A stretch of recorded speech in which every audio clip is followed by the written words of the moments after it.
في 3 في الحمام اهو 3، وادي بسين 4، ودي 5 وكوكي في اوضتي 6، والواد بيتا والبنت في اوضه العيال بقى 8. الحمد لله ولادي كاملين، ولادك كاملين. بتعدي العيال ليه يا رب؟ هقول لكم بقى.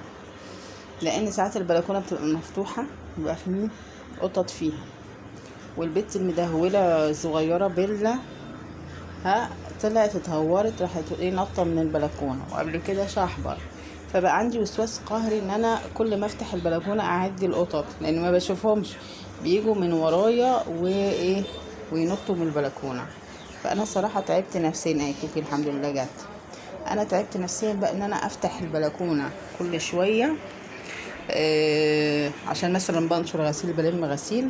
بعد ما بقفل البلكونه ورايا بقعد اعد في القطط، وبقعد ابص في الشارع. يعني جابولي وسواس قهري بصراحه.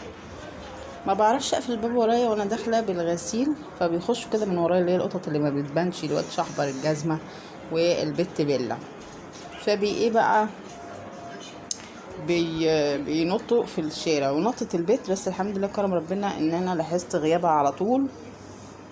ثواني كده يا جماعه، لاحظت غيابها كده على طول. ماشي. بس ده طبق كنت حاطه فيه البيت فتحيه بطاطس محمره، ما هي زينا لازم تاكل بطاطس.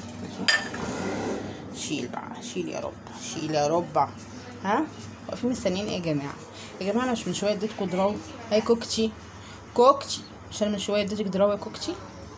عيب. ما تبصليش البصه دي بصه قهريه.